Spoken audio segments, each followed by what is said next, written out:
up, MMA True Believers? I am Jason BURGOS for Sherdog.com, and in this edition of the ongoing Coronavirus Chronicles series, I will get the perspective of how a coach prepares a fighter during the pandemic. My guest is one of the generals of the New England Cartel Army and is the coach for a plethora of talented fighters, Calvin Kattar, Rob Font. You know them all by now. He's been here before. And that man is the top game management boss, Tyson Chartier. Tyson, my man, what is up? And thanks for the time today. How you doing, man? Thanks for having me on. Now, I have various questions for how you have to train someone, in a pandemic, because there's so many forced changes going on because so many gyms are closed. You're working with Calvin for this fight. So what is the first question? What is the camp size right now in terms of like the team, the guys you have working with? Because explain to me how many people would be involved in his camp in a normal circumstances, like his last fight with Zabit, compared to now. Normally, we keep a pretty tight group of who actually works with Calvin. We're normally we'd be at Lausanne's 2 days a week, drilling one day and sparring another day, and there'd be a lot of people in the room. But as far as the partners that we usually have like a couple sparring partners each camp, and then a bunch of partners that we can, do some ground stuff with, and different coaches that we'll leverage. But for the most part, we keep a pretty tight circle for Rob and Calvin in terms of like who they're all training with. So this camp really hasn't been too much different, other than the roof that's over our head. We're still, for the most part, we're using all the same training partners that we would have used. We lost one just because he couldn't get out of the house. But, we have all the same coaches. We have most of the training partners. And then the only thing we did, instead of doing 2 sessions a day on the mats, we blended it to one longer session and then supplementary training in the evening. So, pretty much every day we're on the mats at 11. And we're there. It's been going to like 3:30 every day. Wow. So we've been getting 4 hours on the mats with, we have a Monday, Wednesday crew, and then we have a Tuesday, Thursday crew, and then we have a Saturday sparring crew. And then we're still getting our strength conditioning. That's changed a little bit because the gym's not open. So we're doing that in a couple of different garages. And for the most part, we don't have a huge circle other than the roofs we're under. Everything's pretty much the same. Talk to me about how sparring is in that session you just mentioned, has changed in these circumstances. And if there is really any differences, since it seems like a lot of things are pretty much the same. You see fighters talk about sparring with a lot of different guys in a camp, going a bunch of rounds, long periods of time. I would imagine Calvin's sparring partners are fairly limited right now on some levels. Sparring in general is limited based off the safety and everything going on right now. What is it? Because when it comes to sparring and striking and everything, it's all about timing. So is there any concerns about, will his timing be on point? Will he be peaking in the right way going? Yeah, we only lost one sparring partner. So from a timing standpoint, with not getting the right partners, we only lost one, but we kept the other 2. So we've been very fortunate there that people have stepped up and they've been willing to, I guess you could say, take the risks and help out and chip in and, be in the inner circle.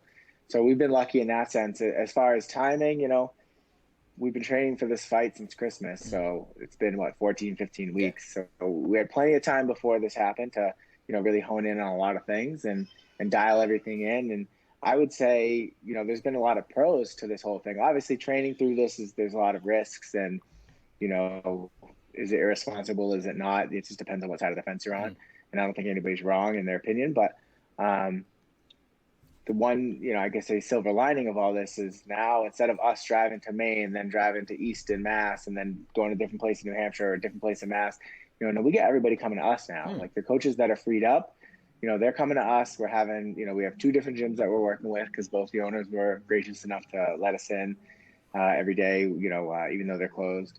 And the coaches are coming to us, so we're doing a lot less driving. Normally I'm like 750 miles a week of driving just to go to these different places to get to work. Same, Calvin's probably just slightly behind that. And now we got everybody coming to us, undivided attention, nothing else is going on. So these coaches are watching way more videos than they normally would, breaking down a lot more stuff. And I think if anything, the team's gotten more cohesive through all this because we're really figuring out like, okay, this guy's all in, he's got my back.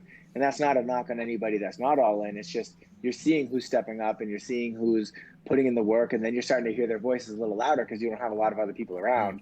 So then you're starting to see like how valuable some of these, these teammates and some of these coaches are. the value they're adding to the team For and in the some, camp. this, the whole thing, and I have my reservations about this event going through, and it's a divisive, controversial kind of thing happening. And you've told me recently that you've gotten some hate for training Calvin through this and going through this.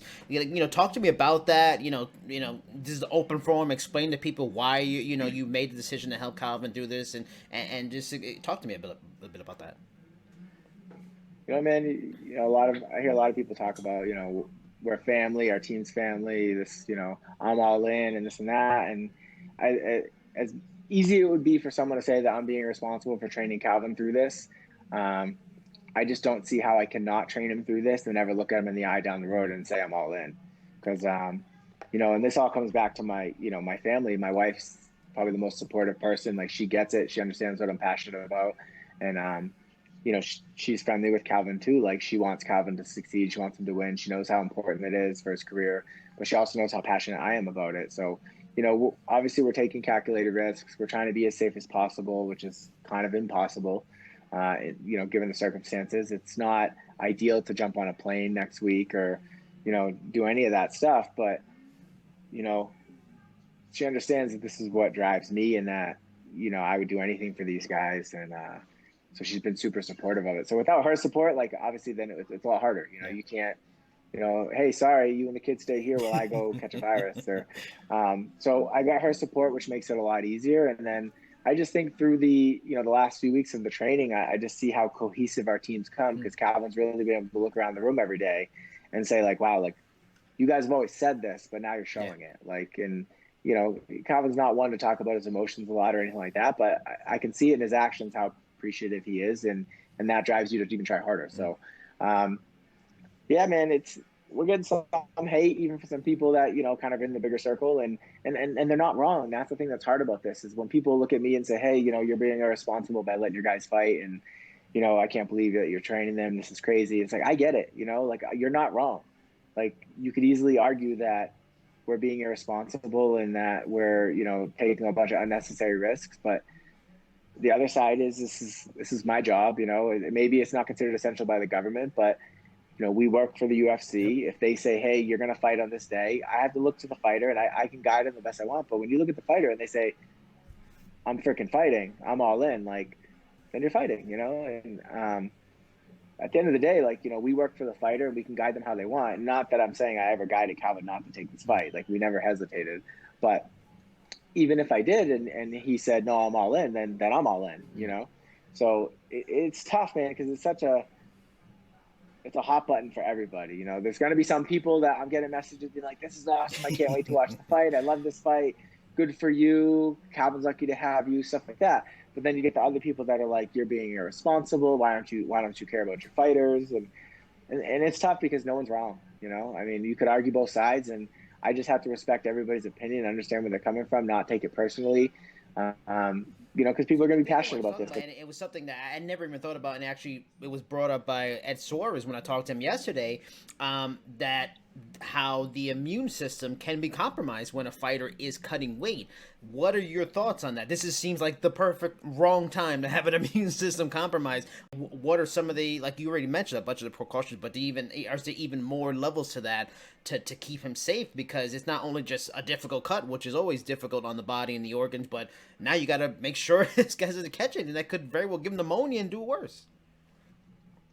Yeah, it's again, I come back to, like, if they're telling us we have to cut weight in this, that's our job. And, not to sound like a little bitch and be a company man, but at the end of the day, like, we're professionals. We signed a contract to do X, Y, and Z, and we plan to do that until they tell us it's not safe to. So I assume if they're telling us that, hey, you still going to make 146, that we're going to go and make 146. And, they're going to have safety measures in place to ensure that, while our immune system is compromised, we're not mixing with a bunch of other people or what have you. So, yeah, I mean, probably not ideal cutting weight during a pandemic with something that's so contagious, but, we just got to take this, listen to whatever the UFC is telling us for protocols, make sure we're being smart by, doing everything that the CDC and the WHO is saying. What's up, buddy? I got my little man lost and waving through the door.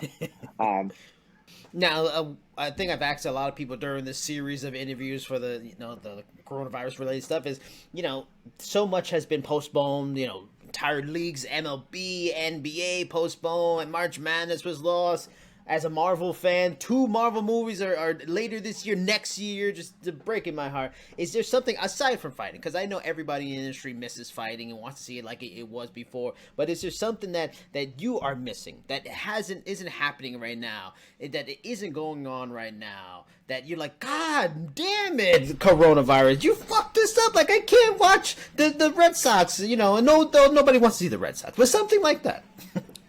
No, I think it's really just like missing some of my non-MMA friends, like I have a group of guys from church that I hang out with like every Thursday night. We call it Soul Care. We just go out for dinner and just get away from the wives and the kids and just talk about stuff. And it's not about MMA, it's kind of my little break. And, we try to get together with those guys and, it's tough, you don't get to see them and you're all staying inside quarantine. So now it's like, I feel like I got this tunnel vision of like, I'm only living with my kids, my wife, and MMA. And I don't get that little bit of a break and the reset. So I kind of miss just being able to socialize and do different things, go eat at a restaurant and not having to do takeout. And, when things get back to normal, if they ever do, I think those are the little things you're going to appreciate a lot more is that personal contact that you have with friends that you can't get over text or phone calls. Especially with a fight camp and preparing for that, I'm sure there's a lot of regimen, a lot of the same kind of things often. Have you hit that Groundhog Day moment where you're like,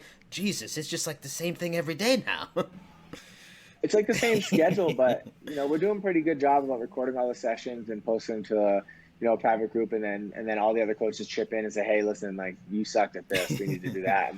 But then looking at the first videos to the videos that we're doing now and like seeing how many holes we've filled and how much better we've gotten in this camp, it keeps it fresh. You keep seeing things and like, at the end of the day, like we're going to fight Jeremy Stevens. That's no joke. Yeah.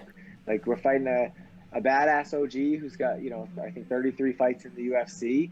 Like we have to be ready. So that motivates me to just, stay focused. And, I other than my family, that's all I think about is just winning these fights. And, I'm worried about that after this fight though. Like once I get back from West Coast, I can see myself just going a little stir crazy. Like, right now I get to leave the house every morning and, we train at 11 with a small group, but after that, I'm going to have no reason to leave. And it's just, the house is going to start to feel real small. So have you, so I'm sure you've been pretty busy with the training and the kids and everything like that. Have you been one of the people bit by the Netflix Tiger King? Have you watched Tiger King yet? Dude, Carol Baskin's definitely killed her husband. That show is insane. So one of my best friends, Larry, he lives in Oklahoma, and I was just out there in mid-February, and we did some boar hunting. And I was talking to him. I was like, bro, you got to watch this show. And then he starts watching it, and he calls me. He's like, dude, I don't like this. I was like, why? He goes, because now everybody's going to think that everybody from Oklahoma is like that guy. And I'm like, there's no one else like that guy. So no one's gonna think that. Gay tiger trainers in Oklahoma, I'm sure he's the only one. Dude, what a wild show. Like, I don't even think you could write that and make it believable. Nope.